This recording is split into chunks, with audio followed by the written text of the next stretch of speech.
Peterson presiding. Good morning, everyone. Can everybody hear me? Yes, Your Honor. Yes, Your Honor. Very good. Okay. We're here on case number 0518-01121-CR and 0518-01122-CR. Oscar Pereacruz versus the state of Texas. Both sides present and ready? Yes, Your Honor. Yes, Your Honor. Okay, there you see the timer there on the, I don't know which window you see it in, but there's a timer, and both sides are going to get 20, 20, and 5. When you get to 3 minutes, it'll turn yellow. When it turns red, unless you're answering a justice's question or finish the sentence you're in, your thought, but try to stop as close to that red timer as you can. Appellant, you may begin whenever you're ready. Your Honor, I don't see the timer on mine. Okay, do you have, look on your screen. If you punch your screen on the left, you can be either active speaker or you can have gallery view. Okay, do I choose gallery view? Yes, sir. Okay, thank you, Your Honor. Okay, I see it now. Yes, sir. Okay. Whenever you're ready. Sorry. All right. My name's Jeff Buckwa. I'm the attorney representing the appellant in the case. And first, I'll start out just by going over generally the facts of the case.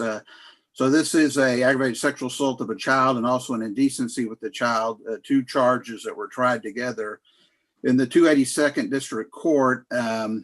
Initially, the allegations came about through a CPS report, which was 2 years after allegedly the incidents took place.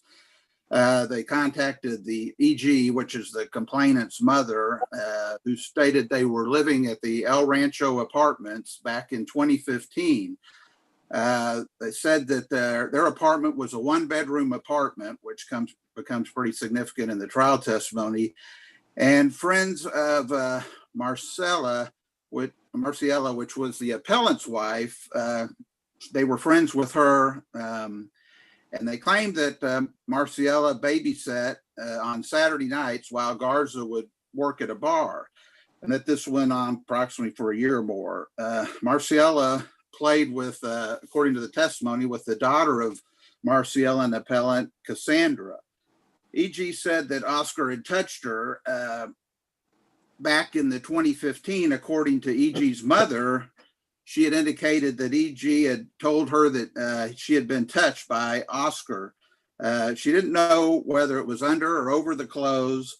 And interestingly enough, the mother didn't bother to report it to the police. She never calls the police. She claims later at trial that she would have looked like a bad mother and may have been deported, but she did not take EG to a doctor.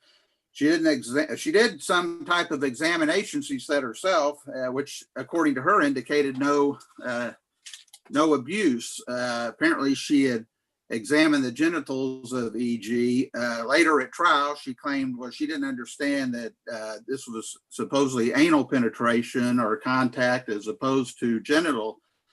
But the bottom line is she never bothered to contact the police, never bothered to take her in for an examination, and then on her own does her own examination, which apparently doesn't show anything. So there was no evidence of any type of harm, physical evidence to EG's vagina or anus that was presented in court.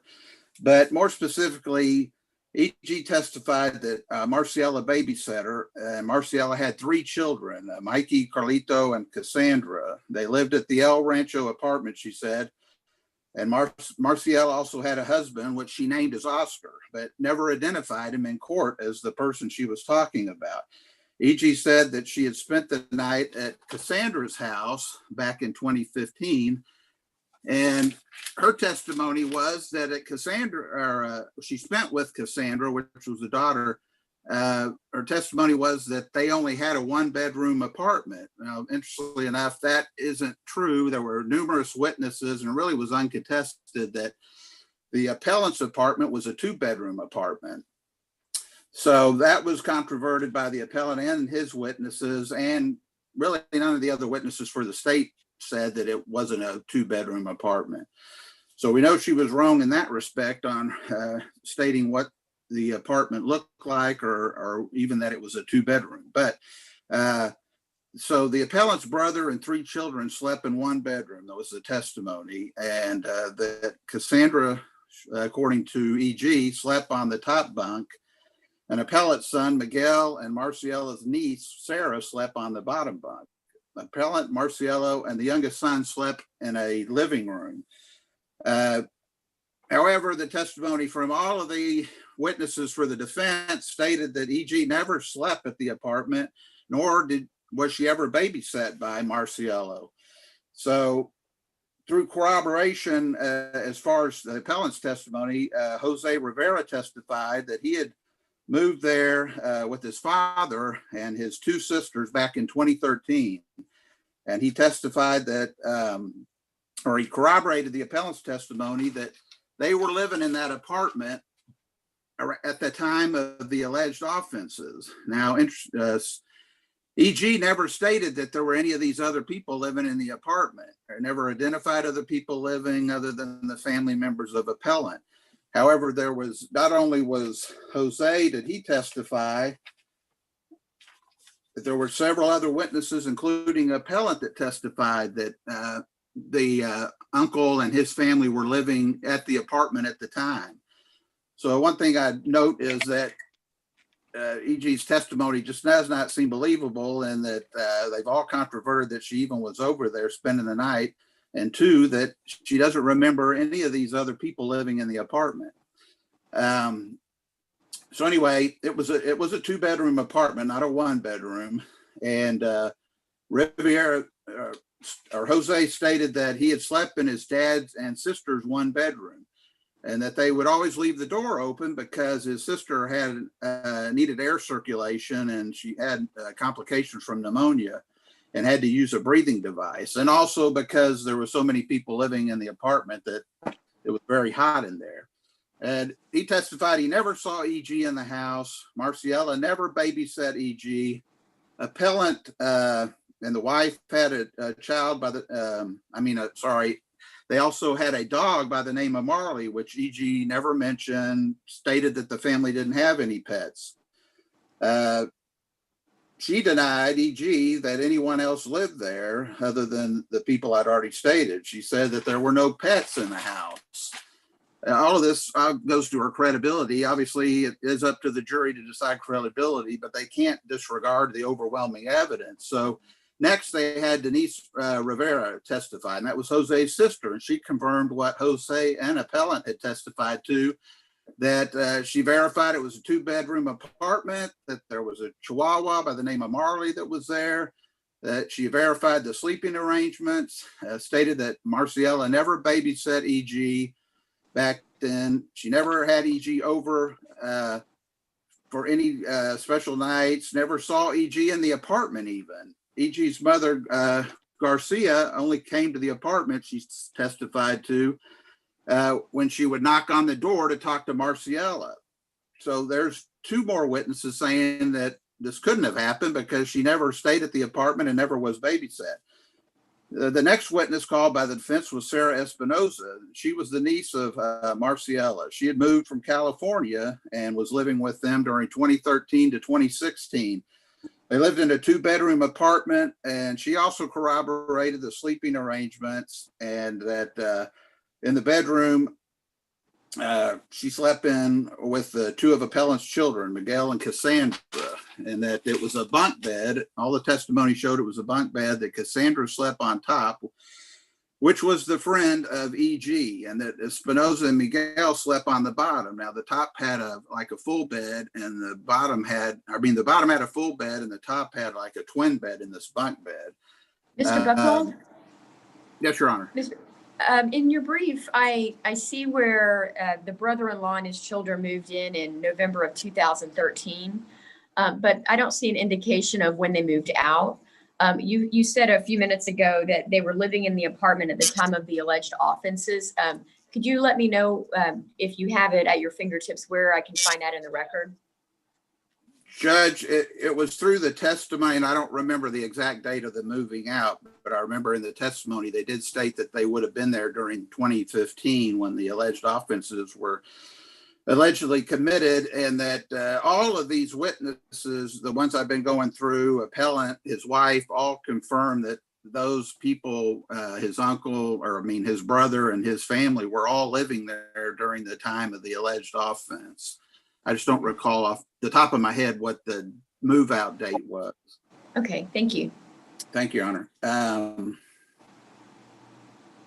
So the testimony was, which I don't believe is consistent with E.G.'s story either, that Cassandra, the evidence was that she slept on the top, and according to E.G., she claimed she was sleeping over there with Cassandra, and so it doesn't equate with how she said those all happened, that the appellant supposedly came into the bedroom at night and grabbed her hand and took her into a closet without waking any of these other people up. But of course, as I previously stated, all of these witnesses say none of that could have ever happened because she never spent the night. But anyway,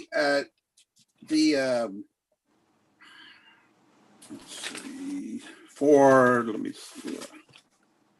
Miss Rivera, she'd also stated that she had worked at McDonald's as a shift manager at that time, and that from 2 to 10 p.m. she'd usually get home around 11 to 12 a.m. in the morning, 11 p.m., 12 a.m. And then she didn't usually go to bed till about 3 or 4 a.m. in the morning. And she usually would get on her phone inside the room under the covers, she said, or either go into the closet, I guess, to keep from waking the other children up. But that, again, testimony, while you can't say it's impossible that she wasn't in the room all the time, but, it also goes to the fact that E.G.'s not credible in her story, claiming she was sleeping over there, because Ms. Rivera states that there's no way it could have happened because, one, she didn't sleep over, and two, she was there in the bedroom at night on the phone usually. So again, that conflicts with the testimony of E.G. in the case. And again, she confirmed that Marciela never babysat any children and did not babysit E.G., and that E.G., she'd never seen her in the house. So then you had Marciela testify, which is the wife of the appellant. She testified about the household. There are 3 children. There was a 2-bedroom apartment, and that the niece and the brother-in-law and his children were living there. She verified the sleeping arrangements. Again, she said she'd only met E.G. with her mother at the park, and she said E.G. was walking alone from school a lot of times. She'd see her because her mother wouldn't come to pick her up. But she said she never babysat E.G., and E.G. never spent the night. The only contact with the Garcia and E.G. was when she again stated that Garcia would come over knocking on the door to talk to her off and on. So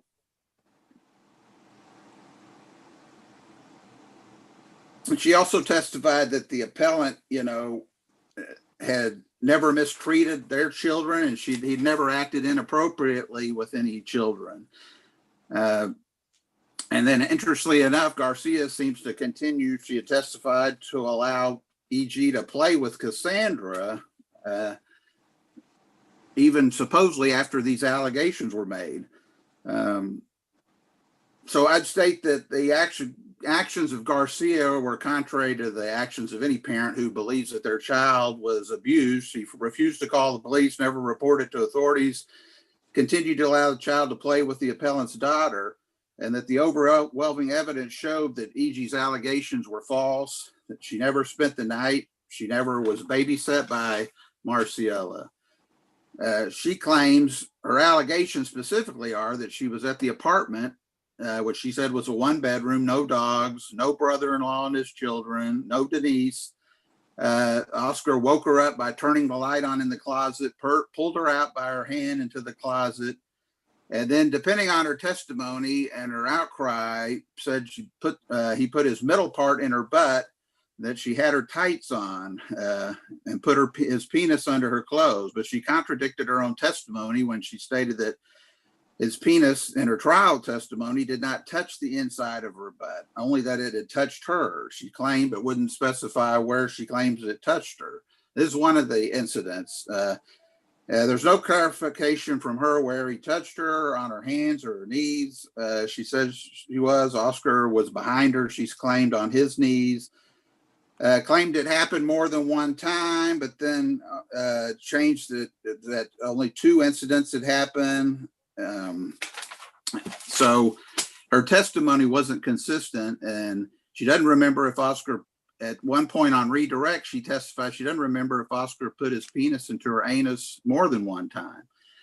So I don't believe her testimony, based on all of what I've just stated and her own contradictions, was credible. And this, and then the second incident, real quick, and I know I'm running out of time. Her tights and underwear were down.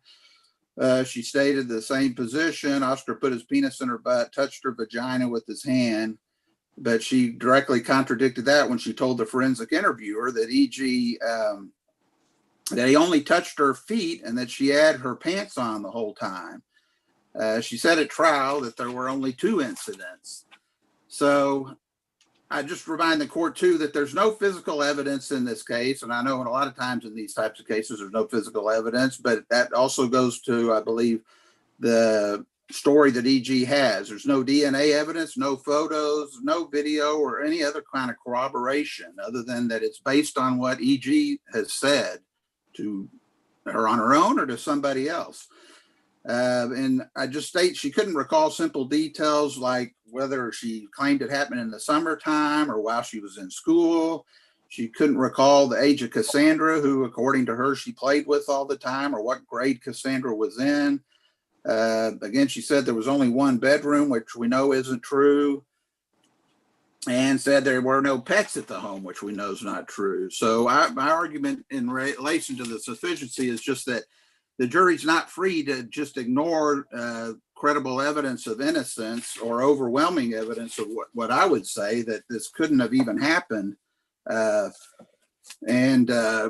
While they're certainly free to judge the credibility of the witnesses and determine what testimony or evidence they want to use or don't use, I don't believe they're free in a case like this just to completely, or I'd argue that they completely disregarded the overwhelming evidence. And briefly, just to try to get into question. Yes, Your Honor. First of all, as I read and understand your brief, the appellant is saying that the Garcia and E.G. hardly knew Maricela and appellant. Is that correct?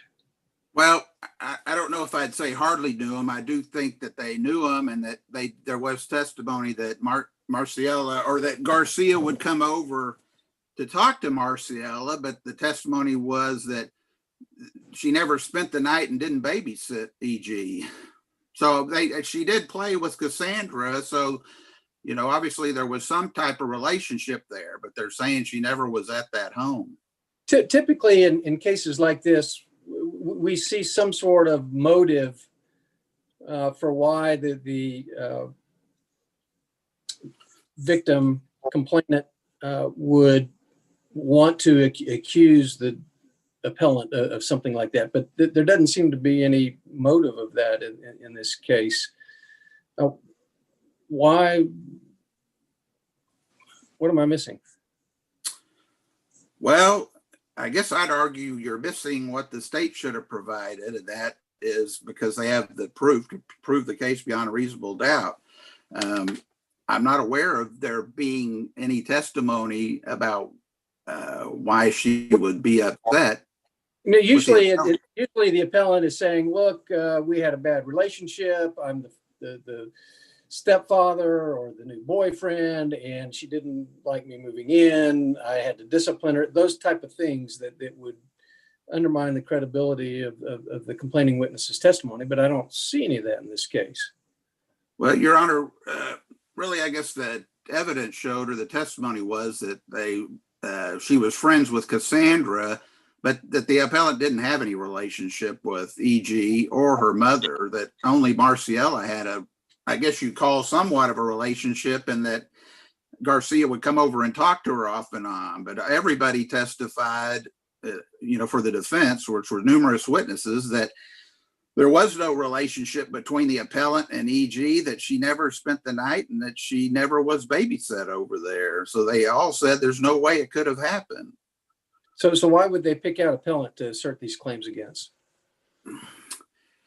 Well, Judge, it would be speculation on my part, since there was really nothing presented at the trial about, I guess, like as you're stating, a motive for the complainant to lie. But my argument is that the overwhelming evidence from all the witnesses and her contradictory testimony and the fact that she can't remember details that she should have remembered indicates she's not telling the truth, and that all of these other witnesses who lived there state that it could not have happened at all.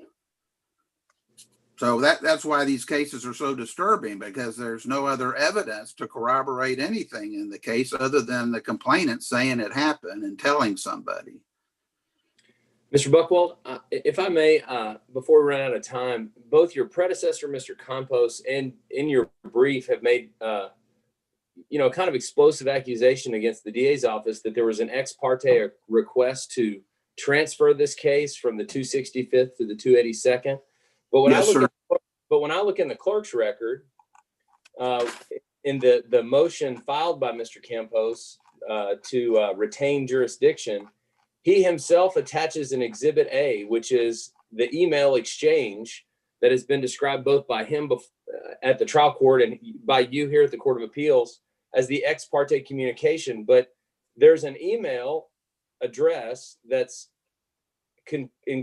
included. He's copied on all of the emails listed in Exhibit A, it appears, because the email address on the documents, on the emails, is the same email address in his signature block on the motion to retain jurisdiction.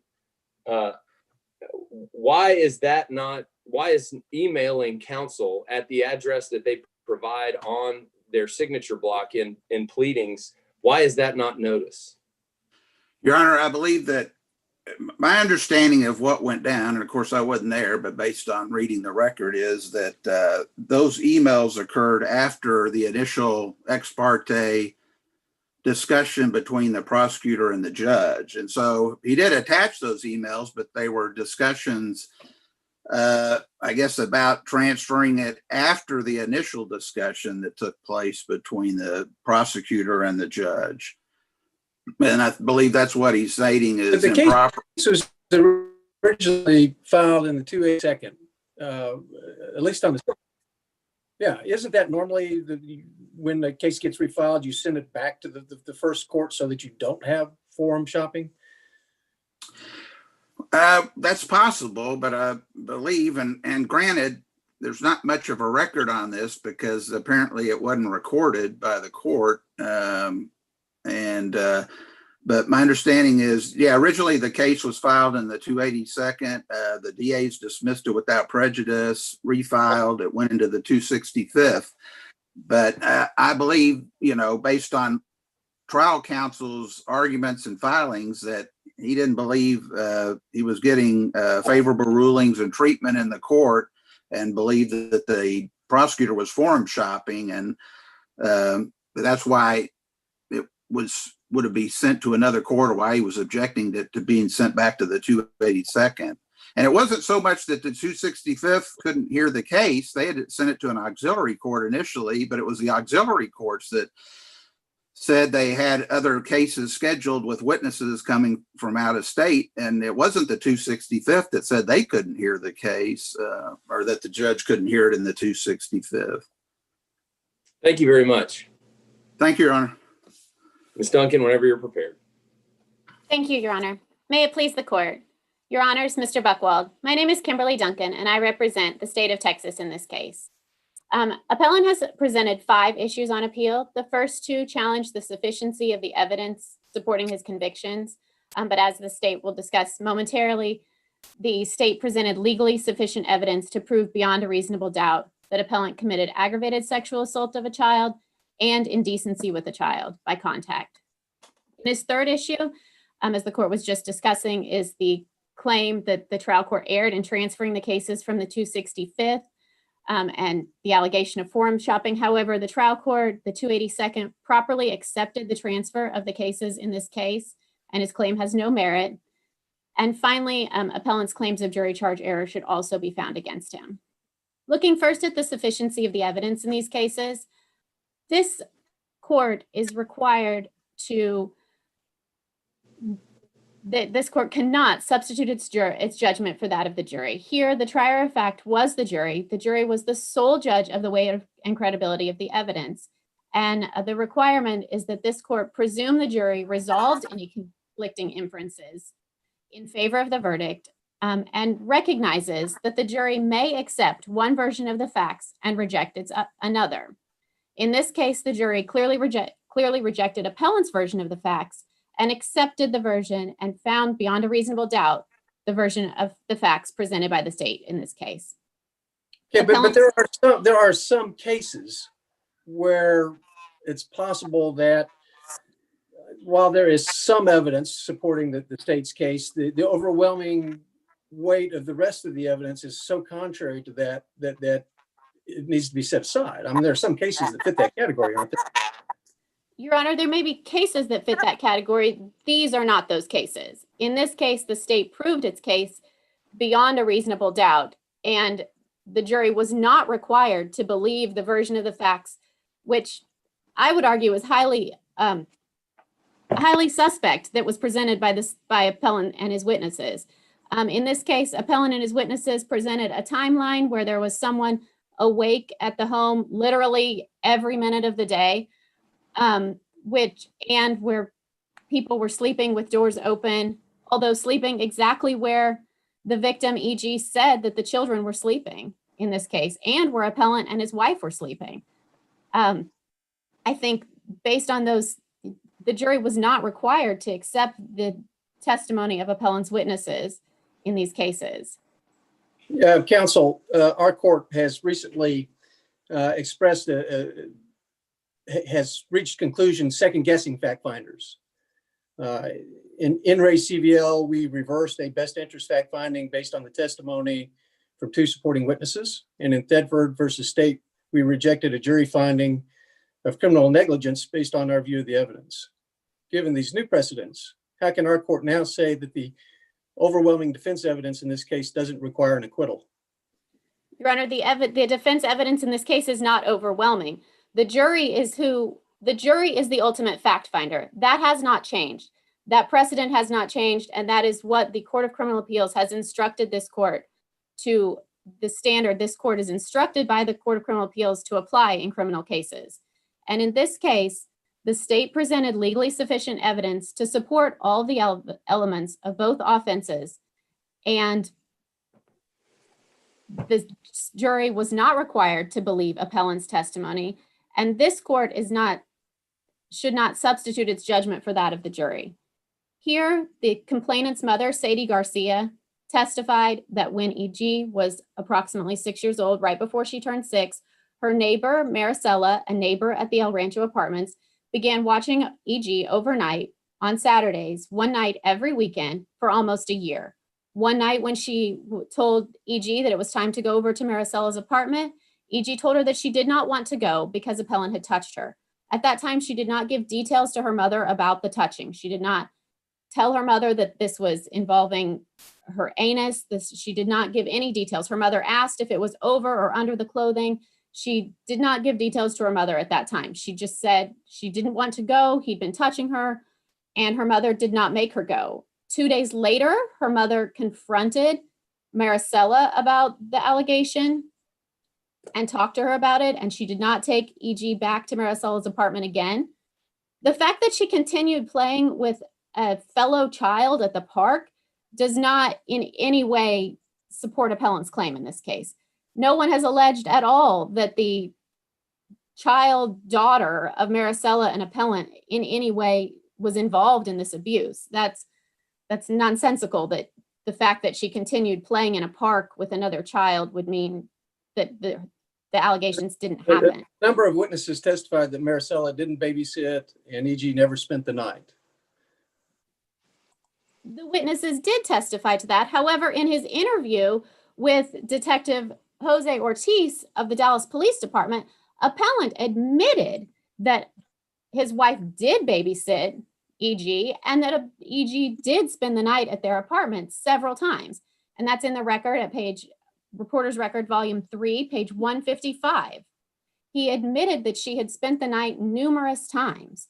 Also, the evidence at trial showed that Maricela was subject to a CPS report involving the fact that she was providing unlicensed care to unrelated children. And when they came out to investigate that report, they found that she told them she was not watching children, but the testimony shows that she wasn't watching children at that time because of these allegations. So she had stopped watching children, not that she never had watched children. Additionally, E.G. told the CPS investigator when the anonymous report came in, she told the CPS investigator that she had been touched, and she identified the perpetrator. Her mother also explained who the perpetrator was during that interaction with the CPS investigator. And then E.G. had a forensic interview in which she testified about multiple incidents involving touching by appellant in his apartment. She described her version of the layout of the apartment, which did accurately reflect that there were 2 bathrooms in the apartment, including a bathroom inside the bedroom where she slept when she stayed the night. Her testimony was that she slept in the top bunk of the bunk beds with the daughter, and that is exactly where all of appellant's witnesses testified that appellant's daughter slept. She testified about an incident where appellant woke her up he had turned on the light in the bathroom. He then touched her hand and took her into the closet where her testimony was that he put his middle part in her butt. She explained that during one incident, she was wearing tights, but he had his penis exposed and out of his pants, and he put it on her buttocks. She described her positioning as being between standing and lying down on her hands and knees with his arm wrapped around her tummy. She described his penis as feeling like a stick and that she felt liquid on her tights when he was done and let her go back to bed. She testified about another incident in which he pulled her tights and underwear down. He again positioned her body in the same position on her hands and knees and placed his penis into her anus. She described that as the part she used to poop, and she testified that after the assault, her part to poop felt slippery when he finished. In her testimony, she also stated that appellant had touched her vagina with his hand. She testified about seeing a camera on a shelf in the closet, and appellant during his interview with Detective Jose Ortiz testified that he had put a camera in the closet in the master bedroom, that he was the one who had placed that camera there. Yes, appellant did present his own testimony and testimony of witnesses regarding the fact that there were 10 people in this apartment and somebody was awake every second of the day. But the jury was not required to accept that testimony, especially when it came from the witnesses in a nearly verbatim fashion, and really didn't make a lot of sense in terms of the fact that if she was never in the apartment, why we would need to be describing why someone is awake every second of the day. Appellant himself had admitted in his interview with the detective that she was in fact in the apartment and had spent the night multiple times. The jury has already weighed the evidence and made the necessary credibility determinations in this case and resolved those. Yes, ma'am. Yes, Your Honor. Could you address the jury charge argument that appellant makes? Yes, Your Honor. I'm happy to turn to that now. Yes. In this case, appellant has alleged that the trial court improperly allowed verdicts that were not unanimous. In the first case, in the aggravated sexual assault of a child case, the jury charge, there is certainly no error in the jury charge. That is clear under the law as it's been established in this state. The Penal Code section 22.021 provides a person commits aggravated sexual assault of a child if they intentionally or knowingly cause the penetration of the anus of a child or cause the anus of a child to contact the sexual organ of a person, including the actor. The charge in this case the application paragraph instructed the jury to convict if it found beyond a reasonable doubt that appellant intentionally and knowingly caused the contact or penetration of the anus and included a general unanimity instruction that your verdict must be unanimous. The CCA the Court of Criminal Appeals has clearly explained that with respect to penile contact versus penile penetration of the same orifice, there is no lack of unanimity because you cannot have penetration without having first had contact due to Ms. the nature. Duncan, Yes. In that case was Jordan versus State, but in that case, the Court of Criminal Appeals pointed out that case involved a single transaction. But in this case, there are two. Do you think that makes a difference? Your Honor, I do not think that makes a difference in this case due to the fact that there are also other cases with that same holding. And also the testimony at trial is clear that she was testifying regarding two incidents. One incident where his penis contacted her through her tights and underwear, and another where he had pulled her tights and underwear down. That is the incident that was described by the testimony regarding, that's the testimony at issue in the aggravated sexual assault case. The testimony where he did in fact insert his penis into her anus. Due to the nature of the crime, every juror who found penetration would have also found contact.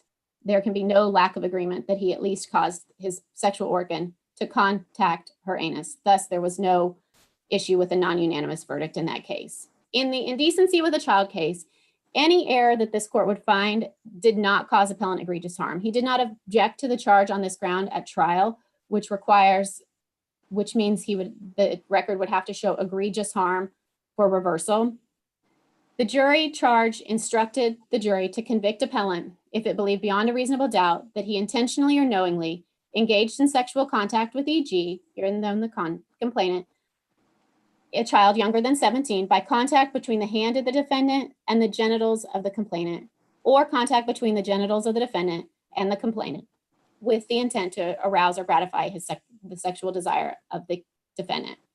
Again, the instruction regarding unanimity in the charge was a general unanimity instruction, saying your verdict must be unanimous.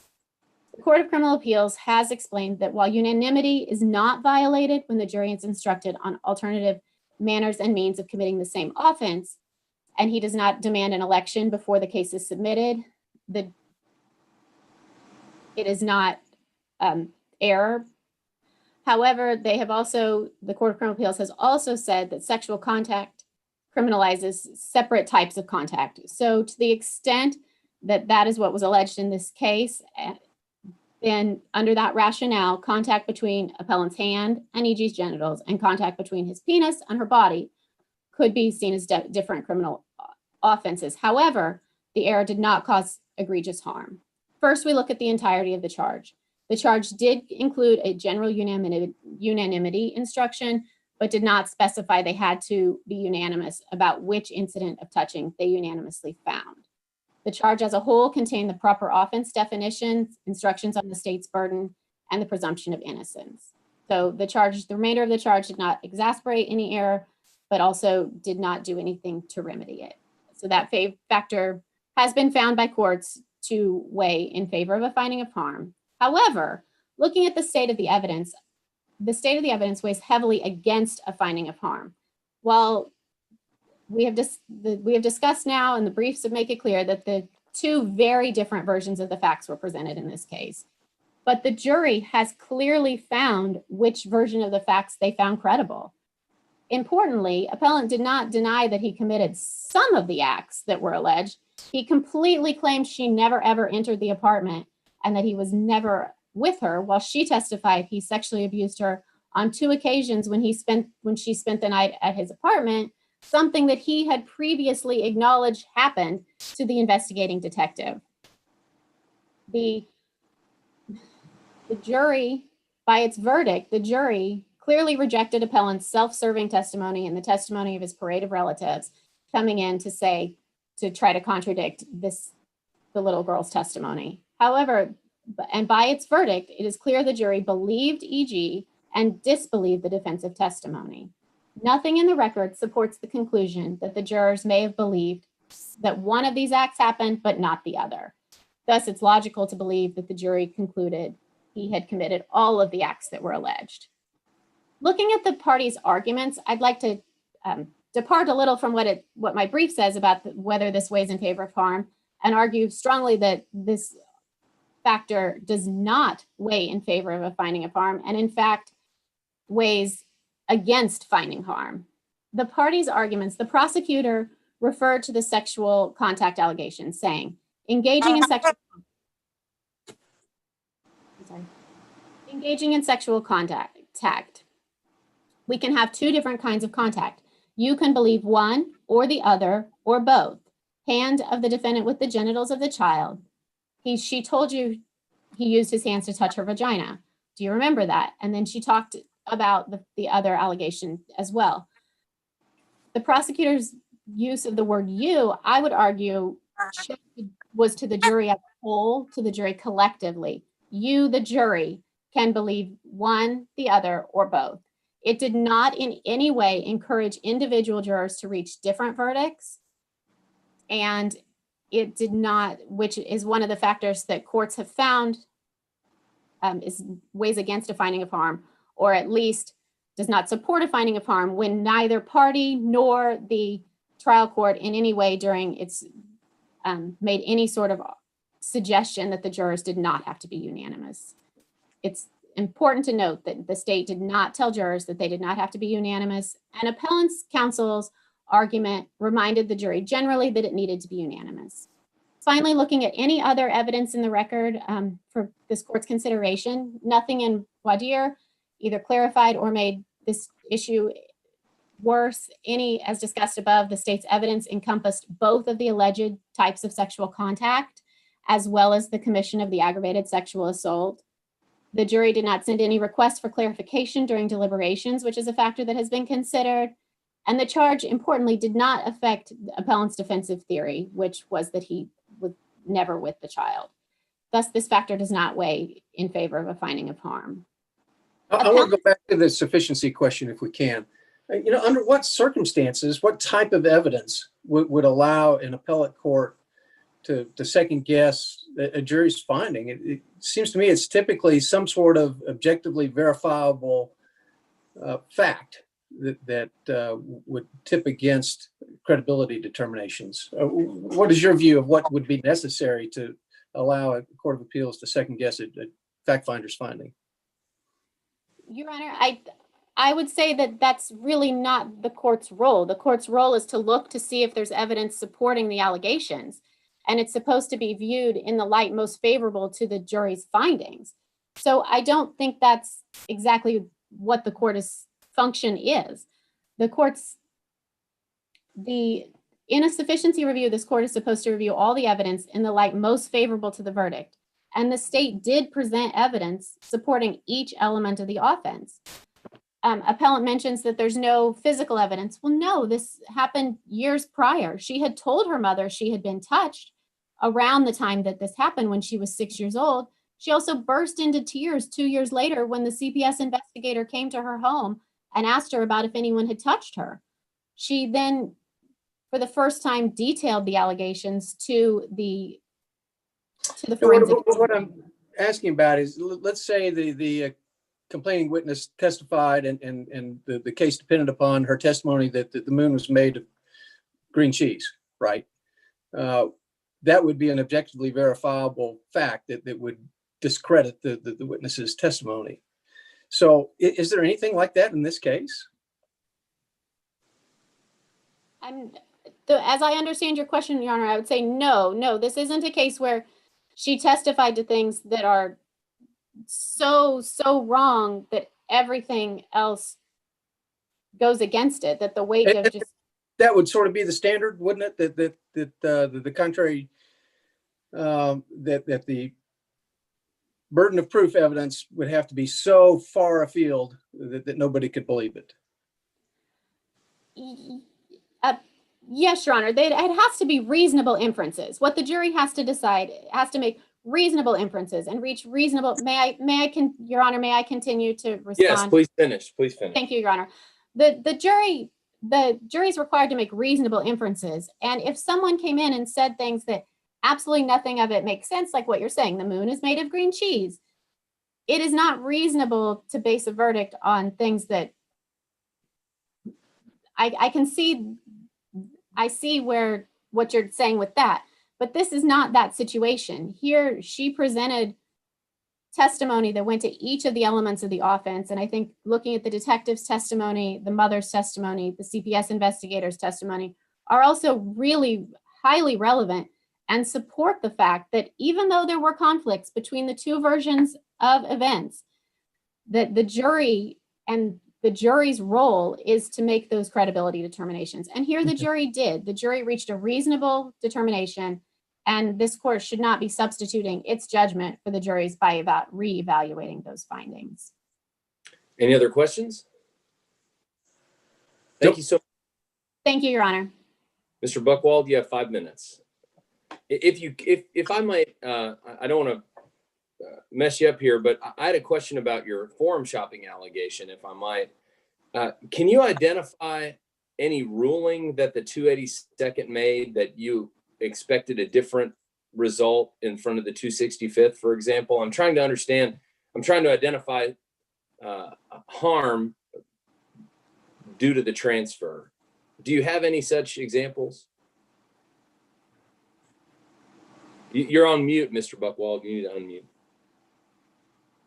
Judge, obviously I can't state what the 265th, how they would have ruled had that judge heard the case, but I would point out this, that I do believe that proper jury charge would have been given by the 265th, and it is the duty of the court, even though there wasn't an objection, to provide the jury with a... Why do you believe that? Well, just based on experience, I'd have to say. I mean, obviously, there's nothing in the record about how the 265th would have ruled or what their policy was as far as the jury charges they use. But I do think it's an argument in the case that the charge was improper in both of these cases. No objection was lodged at the trial court level, was it? Sorry, Your Honor? There was no objection before the 282nd to the jury. No, you're right. There was no objection by the defense. I mean, they're both criminal district courts, correct?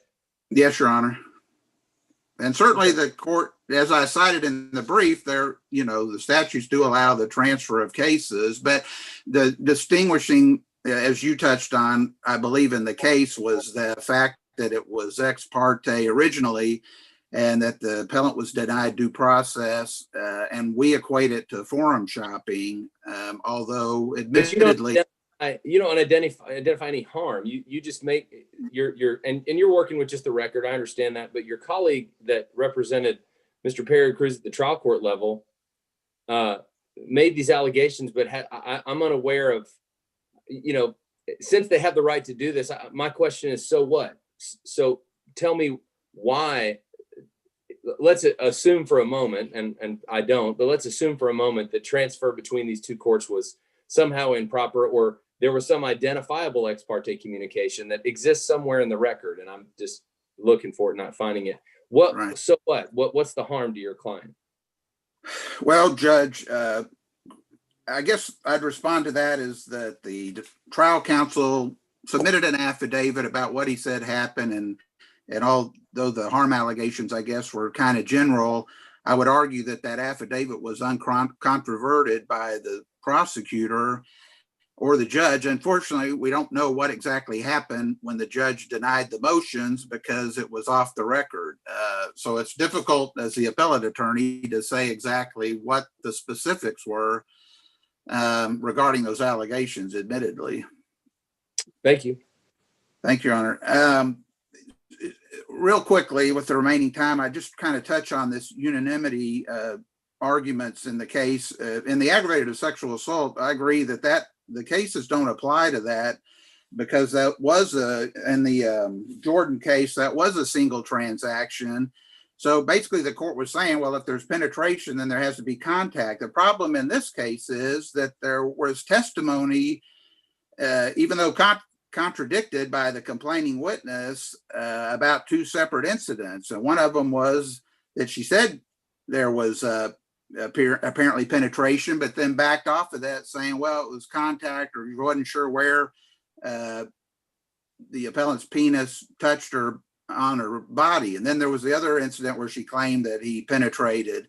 But obviously that's confusing to a jury, because we don't know which one of those they're looking at, really, as to make their decision. And did some jurors find that there was just contact based on the complainant's testimony in the one incident, as opposed to some jurors finding that there was penetration in the other incident? So Mr. Buck- I don't, But don't we rely on jurors and fact finders to sort through the evidence where there's conflicts and discrepancies and make reasonable inferences? And I mean, that's our system. We rely on that, don't we? we rely on it, but I think the system's shown that that isn't perfect, obviously, and there's a lot of wrongful convictions, and the jury doesn't always get it right because they're not trained legally in handling those types of things, and they have to go based on a charge, which they may or may not understand. And I do think there's harm, that it was harmful, because even the DA's whole argument about you, to me, is implying she's talking to individual juries, and you can believe one or the other or both. So that does tell the jury you don't have to agree on which one of these. You can, some of y'all can find the first incident, some of y'all can find the second incident.